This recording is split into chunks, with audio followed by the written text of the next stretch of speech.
Convulsions, vomiting, slipping in and out of consciousness. Instinct told me that something wasn't quite right as we left Angelica's room. Might have been those symptoms. Marple, regarding Angelica's symptoms... Marple? Oh, I was lost in thought. What was it you said? She remained in a daze as we walked back to the academy. Well, something struck me regarding Angelica's symptoms. Do you know the name of her illness? As far as I'm aware, no one knows. Her symptoms are so distinctive, and still no one's figured it out? But in recent years, her condition was beginning to stabilize. She was finally starting to get better. She was taking less medicine, and was finally starting to live a normal life. So why?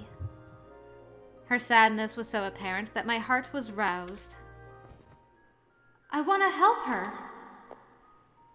I'm going to check something about her symptoms. It's only a hunch, but the book Holmes showed this morning has found itself at the back of my mind. You're a kind girl, Emily. And so was she. Marple was grateful to me, but her kindness, hidden beneath layers of those dollish features which express little on the surface, was the inspiration that made me want to be kind. It's hardly trouble at all for a new friend. It's too late today, but we don't have any classes tomorrow. How would you like to do some investigating with me? I'd like that. Do you have a place in mind? I'm hoping to dive into some research, well, questioning, so I should like to see Holmes and Watson at their Baker Street flat. They'll likely have some thoughts on the matter. Whom do I wish to speak with? Apparently Holmes, according to my notes. I'd like Holmes's opinion. He was the one who brought all that material to class, and no one else could best share his thoughts objectively. Marple nodded in agreement. Very well. Then let's meet along Baker Street tomorrow. 221B Baker Street was the address for Holmes and Watson's shared flat. They were one of several within a charming 3-story brick building which Marple and I now stood before. What a handsome little flat! And they've even room to spare to make it their office. I've heard rumors that the landlady here is a young girl. Young? Does that bother you? No! It would never... Never? You certainly gave the impression that it did. Here we are. Oops! Marple made such a sudden stop that I nearly bumped into her. Conveniently, she ignored my clumsiness and knocked on the door. It only took a moment for the door to open a pinch. Yes, how may I... What are you two doing here? Good afternoon, Holmes. I have something that requires asking, so I came here with Marple. Does it have to be now? You can wait till Monday, surely. I'm busy. Please, Holmes. There's a case I'd like to solve, and your input would be quite valuable to me. For a short time, Holmes eyed myself and Marple back and forth. Oh. He then sighed his common, exasperated sigh and opened the door to allow us in. So what is it? Make it short and simple. She's had convulsions, vomiting, and slipping in and out of consciousness. Do you know of any illness which would cause all those symptoms at once? There aren't any as far as I'm aware, no. No, it won't do to rush to conclusions. Adams-Stokes syndrome is similar, but only similar, not exact. It wouldn't result in vomiting. If I'm honest, I find it difficult to think of anything that should cause all three. Does she have any clear injuries? None that I'm aware of. I see. What could it be, then? Holmes paced around the room, one hand stroking his chin in deep thought. He then stopped and removed the research materials he had presented the day before from the shelf. It reminds me more of drug poisoning than illness. Holmes continued as he leafed through the pages. If it is indeed poison, several things could fit. Apricots, cowbane, poison nuts, aconite, and conium are the most likely candidates. A variety of plants and their toxic symptoms were listed on the pages. Well, just to be certain, how simple would it be to mix one of these plants with medication? Very simple, if one has the knowledge and skill. Like a chemist, perhaps. That's my medicine. My doctor recently prescribed it to me. It's a Chinese herbal medicine, I suppose. I've been told it was specially blended for me. Fowl Clinic. Same as her doctor's name she mentioned earlier. You're such a dear, Holmes. I'll bring you some delicious sweets next time. I'd rather you not. Unlike you, I don't have any interest in... Let us be off, Marple. All right, then. We'll see you in class, Holmes. I left with Marple in a hurry. We're just rushing around. Our next destination was to be Fowl Clinic. As Angelica described to us the afternoon before, it was but a short walk from the academy. Yes, may I help you? The doctor who greeted us was so ordinary in appearance that he was more dubious than unremarkable. Suspicion was weaved into his coat, which was wrinkled, and mistrust was the brush to his slovenly hair. The books stacked into mountains within the room behind him reinforced the impression of a man who cared little for company. Something told me to stay wary. You are Angelica Mayani's doctor, correct? Yes, I am. What of it? I'm a friend of hers, and if it isn't any trouble, would you tell me more about the medicine you prescribed? Miss, she is my patient. I can't hand her chart over to any stranger who comes in asking. And her condition is baffling me as much as it likely baffles you. I'm not a stranger. As I said, I'm her friend. And as I said, she is my patient. You aren't the first to make a clever excuse to get what they want from me. I'm her mother, I'm her lover, or I'm her pet, or whatever they please. I'm no fool. I don't know of anyone who would call themselves her pet. But we earnestly wish... My goodness. Start that over again. But we earnestly wish to save her, Doctor. Would you please help me? For this ring's sake. It was time to reveal the ring I had been given by Her Majesty, but it had less of an effect than I prayed it would. He merely stared in silence, waiting for me to speak again. I beg you! Are you giving that to me?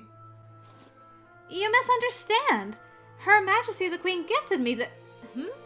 But you must know, so this doesn't make sense. I was told that anyone would help me if I presented the ring. What's that? Are you all right in the head? I'm afraid I don't provide treatment for mental illness. Excuse me, but do you happen to read the paper at all? I would never read such cheap entertainment. Baseless gossip. Every word. Can't trust it. That solves it. Emily, I fear the request means nothing for those who haven't seen it in writing. That is the only place I recall her asking everyone to help you. That's true. I read it there also. But even without it, he's being unreasonable. And how is there someone who doesn't read the paper in this day and age? Is he unliterate? Emily, did you mean to ask if he was illiterate? Right! That's the one. I don't suppose you've been using the wrong word till now.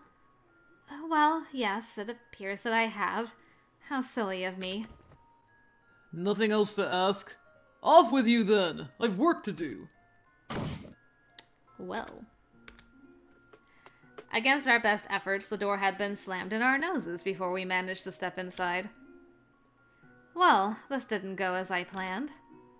I'd rather not give up just yet. Listen!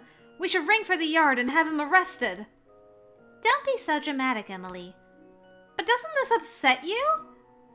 Of course it does, but being upset does nothing to help. So, stay! Oh, dash it! I'm not a puppy! It was a joke, dear. Don't take it to heart. If you'll hear me out, that doctor has no motive for poisoning Angelica. One can surmise he's experimenting with new medicines on his patients, but that's unlikely. You're right. Were he doing such a thing on all of his patients, he would have been caught much earlier. Already in prison, even. Then what do you make of Angie's condition with that in mind, Emily? I think... As we began to give more serious thought to the issue, we ran unexpectedly into someone we knew. Why, hello, Miss Whiteley. Miss Marple. What brings you here? Lupin! We could ask you the same. Though there were no classes today, he still wore his academy uniform. This is a clinic, isn't it? So I came to see my doctor. Are you sick, then? I feel nauseous and my stomach hurts. The clinic here is close to the academy, so it's a convenient place to visit whenever I have a problem. I was already close by since I had to go to the library, so I thought I might as well come here. His symptoms are similar to Angie's. How do you feel? Much better after my consultation with Dr. Fow. If you don't mind my asking, what medicine did he prescribe? My medicine? I don't mind. A moment, please. Lupin retrieved a small brown bottle from his pocket. Its label read, Hange Shashinto and Saiko Keshito. It's the same one! You're right! It's just like Angie's! Lupin, are you absolutely certain you feel better? Have you ever felt faint after taking that? I'm not sure I understand. Why are you so worried about this? And I've been feeling wonderful. It's a miracle how much better I've felt since taking that medicine. The answer took us both by surprise. Whenever Dr. Fow prescribes medicine, he gives each of his patients their own bottle. I always have this one with me when I go to him. Then Angelica has her own personal bottle as well. I still haven't a clue as to what his motives would be, but if there's even a slight possibility, we must investigate. Let's look at the contents of her bottle. Even if it turns out to be nothing, we'll have narrowed down the scope of our work. By the way, Lupin, what made you so sick in the first place? Since I'm a student and live alone, my landlady invited me and a few other students to her flat for a homemade meal. I began to feel nauseous after dinner. It turned out to be the mushrooms from the mountain she used in her cooking. You didn't make a mess of things again, did you? Incur her wrath in some way? I did no such thing! No! I wasn't the only one to fall ill. She and the other students did too. It was a disaster. We should run along and see Angie. Thank you, Lupin. Stay well. Oh, thank you, I suppose. Be well, Boo. As it had only been a day since Angie collapsed, Marple was gentle when she knocked on the door. Neither of us wished to disturb her unduly if she was able to get some sleep. The door slowly opened. Alyssa was on the other side.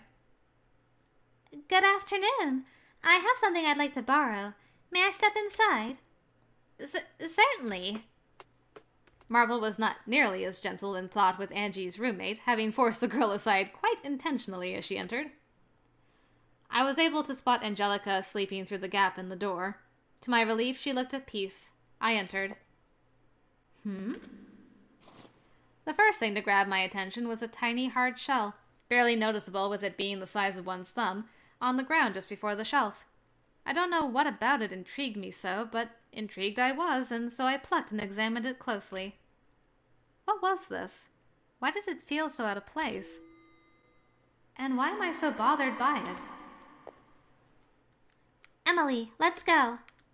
Oh? Are you finished? We can leave now, yes.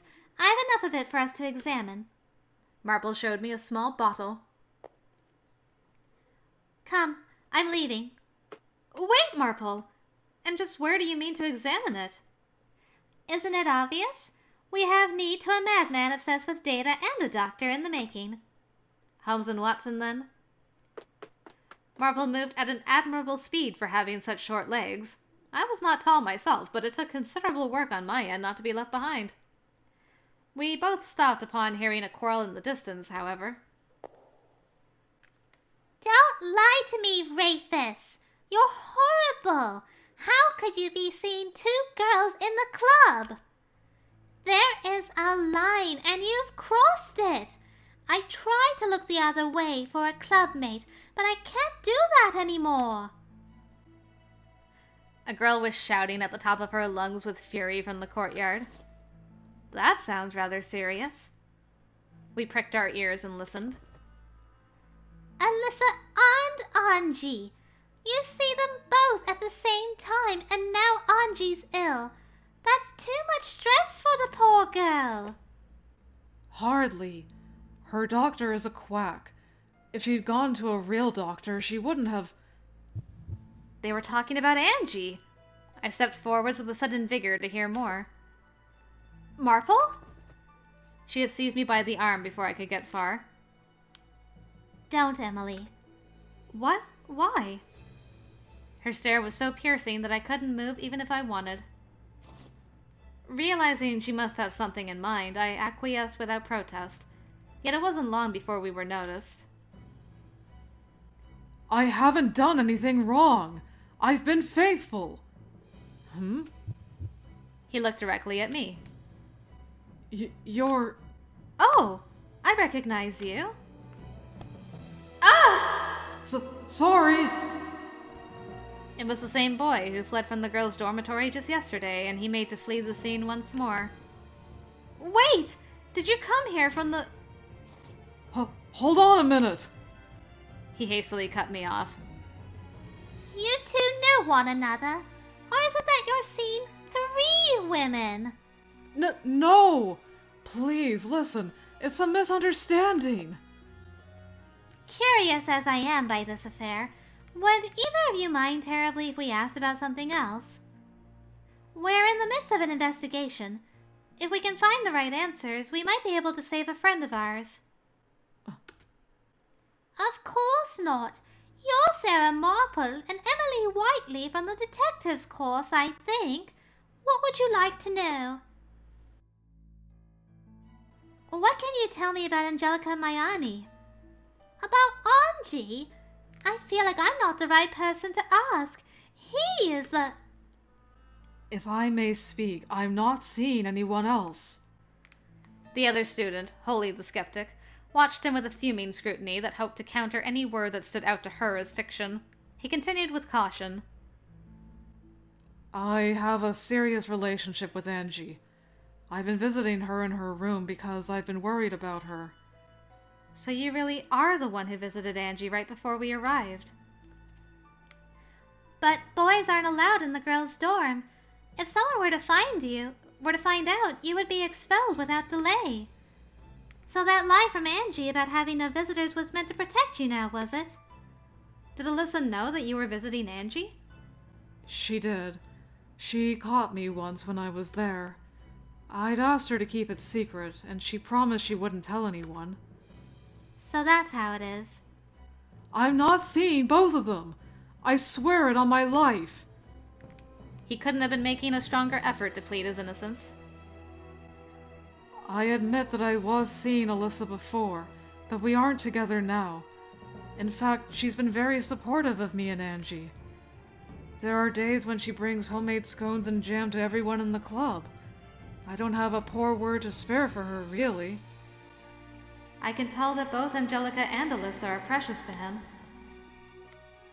If you have a way of helping Angelica, then please, do what you can. Of course. Thank you. Rafus left the courtyard. I understand that he cares for both of them, but being equally kind isn't kindness in and of itself. Would you be willing to share anything more about Angie and Alyssa? What else? Well, they've been close friends for as long as I can recall. It never crossed my mind that they would both fall in love with Rafus. Angie is head of the choir and is most strict with practice, but she always lights up like a child the moment Alyssa comes in with all her baked goods. Rafus mentioned the baked goods as well. Scones and jam, was it? What kind of scones does she make? She's baked quite a spread in the past, but the most common are either plain or with raisins. Her jam is strawberry or marmalade, both oh so heavenly too, if I do say so myself. I see. Has she ever once made something other than scones and jam for the choir? No, just those. We love tea breaks, so food is often a topic of conversation. Alyssa's scones have never failed to please. Thank you. You were a great help. We said our farewells to her before leaving. What is it, Marple? Are you concerned about her scones? Yes, a little. Angie brought them up rather frequently. She told me about them as well, saying Alyssa's clotted cream perfectly complemented them. That's correct. How do you feel about Rafus? I don't believe he's lying. His gaze was true, there was no uncharacteristic sweating, he had a clear and concise response. Above all else, he fully admitted to visiting Angie's room. A part of me does feel uneasy with Angie lying to me to protect him. He did sneak into a girl's dormitory after all. I suppose it's romantic. He's gone out of his way to see her, even breaking the rules for her. And when she's ill, she must feel happy to have someone like him. I wish I could understand. I can only think of the risk that comes when breaking the rules. That's one way to see things. Marple must not have any interest in love. Well, we'll see about that. With nothing more to debate on the issue, we returned to the Baker Street office. May I ask who's there?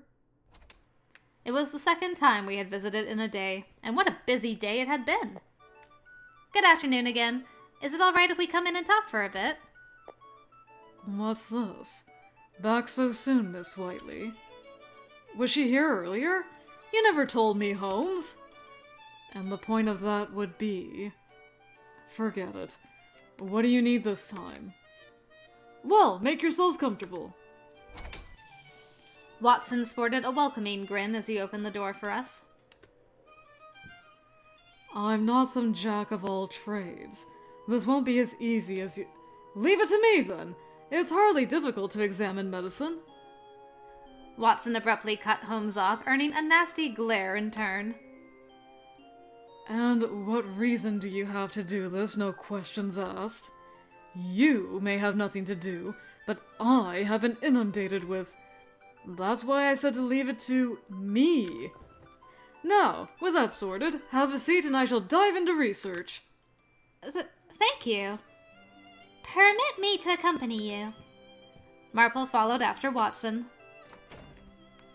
I'm sorry to barge in twice in one day. There's nothing to be done now that you're here. From then on, Holmes and I shared silence. Oh, come to think of it. There was more for us to do than wait, I thought. I reached into my pocket for the shell I'd found in Angelica's room. I placed it there in a rush since Marple wanted to leave. Holmes was quick to become curious. Miss Whiteley, what is that? This? I'm wondering that myself. I fear I don't know what it is. May I? I wish to take a closer look. Please do. Here. I gave the shell to Holmes. It was such a tiny thing, but he still inspected it from every possible angle he could, flipping it around, feeling the texture of its surface and tapping it. It's the shell of an apricot seed. That's all? When you break its shell, you'll find an apricot kernel inside. An interesting fact. A decomposed, unripe kernel can lead to prussic acid poisoning when mixed with gastric fluid. It's frightening to think of such a little thing as poisonous. I concur, but it is possible to remove the poison. There's even medicine in the East that makes use of the kernel. It all depends on how it's prepared. Anything can become a weapon if that's how you intend to use it. So a shell to an apricot seed, is it? Success! The test is complete. We can now safely conclude there isn't a drop of poison to be found in this medicine. Watson appeared from the back room, cheerfully shaking the small bottle with Marple not far behind. I could find no error in his examination. He is well on his way to becoming a first-rate doctor. I am not. On my way to becoming a first-rate detective, more like. Thank you, Watson. Marple, Holmes informed me that this is the shell of an apricot seed. Where did you find this, Emily? In Angelica's room when we went to retrieve her medicine. I thought to take it with me since something about it struck me. Its seed contains something that's rather poisonous, doesn't it? Could she have broken the shell and mixed the kernel in with the jam? But no one mentioned apricot jam, and it's not possible to extract poison from a ripe apricot. It's been some time since the kernel was taken from this shell. The scent is long gone. But a fresh one smells quite good, similar to an almond. Of course! An almond! Marple and I were of one mind. Her face tensed. If it's what we're thinking, then we must return immediately, Emily. Are there still any scones left, Alyssa? I've got strawberry jam and clotted cream. How do they sound? Alyssa, hands quivering, sliced a scone in half. That sounds delightful. Thank you. I'm feeling a bit better, so I think I can eat some. While scooping the clotted cream with a spoon, several knocks were heard from the door. I'll get it. Before Alyssa could even turn the knob, the door had swung open on its own. Hello again, Angie, Alyssa. The air smells delicious. Miss Marple. I accompanied her as she barged in. Oh? Whatever is the matter? We're sorry to come in like this, but we have good reason. The scent of warm tea, scones, jam, and clotted cream permeated the room. Are you having a cup of tea? Oh, and that cream smells just divine. May I have some? Pardon? But this is for Angie. Let her have some, Alyssa. I don't think I can finish it all, so I insist. A darkness manifested over Alyssa. This darkness, this anxiety grew by rapid leagues in the seconds between Angelica's consent and Marple reaching out. Don't! She let out a shriek as she went to seize the cream from Marple's hand. It dropped with a clack to the floor. Why are you so opposed to her eating this? Because... She could not answer. Her eyes flickered to where she could not keep focus on any one of us present. Angelica remained perplexed as much as she was concerned, seemingly aware that she was the only girl with no understanding of what just transpired. Sara, what is it? Your face is like stone. And Alyssa, you look terrible. I'm so sorry. I put... Marple was the one to stop her. I'd prefer if you didn't say. I don't want to hurt Angie. Poor Marple. Marple leant close and whispered, a chilling calm to her voice into Alyssa's ear. How clumsy of me. It seems I've dropped your homemade clotted cream. This isn't like you at all. Still, if Alyssa forgives you, then why shouldn't I? Angie. Everything you make tastes so wonderful. I don't think there's anything in this world you could make that I wouldn't eat. At first, Alyssa was nothing more than awestruck. But soon her head was downward, expression masked by her fringe, with her shoulders beginning to shake. Alyssa? Alyssa, what's wrong? Not to worry. She'll be all right after I take her outside for some fresh air. The two of us led Alyssa to the dorm entrance, leaving Angelica alone in the room. I don't believe you ever gave this cream to the students in the choir. Rafus was your motivation, yes? We heard from him that the two of you used to be in a relationship. Because I was the one who was seeing him first. I never thought a friend of mine would take him away from me. I loved him. I couldn't understand why he chose Angie over me. I can't stand how much regret I feel for introducing him to her. told Angie that I was seeing him, so perhaps I'm at fault, but I didn't imagine he would come to fancy her. For what felt like the first time, Alyssa looked directly at us, eyes glossed over from tears that had yet to fall. I could take him back if Angie was absent. That's what I told myself. I didn't think on it too hard in the beginning. I imagined how much easier it would be to get him alone once she was bedridden. And that didn't go as planned. She's all he ever talks about. Every single day she's been away, it's Angie, Angie, Angie. They just grew closer and closer. Still, that isn't enough. I knew I was wrong, but I couldn't stop myself. I couldn't. Alyssa collapsed and broke into heavy sobs. Angie is a sweet girl. She is innocent and bright, even to me. Had you spoke of the nature of your relationship with him, things might have gone a different route. You should know that with the route you chose, Angie may have died. No one in this world can stop two people from falling in love. By the time I considered talking to her, it was too late. How pitiful would I have looked when they were already in love? I know I did something unforgivable. But please, please, please don't tell anyone about what I did. If Angie and Ravis knew about this, they would hate me. But what you did was clearly attempted murder. Do you realize that? I didn't mean to. I didn't think that far ahead. Please, I'm begging you to keep it secret. All she could do was cry some more, and beg. If my mother were to find out, she would grow ill with grief, and my father would whip my back till I could no longer stand. I would be arrested and imprisoned.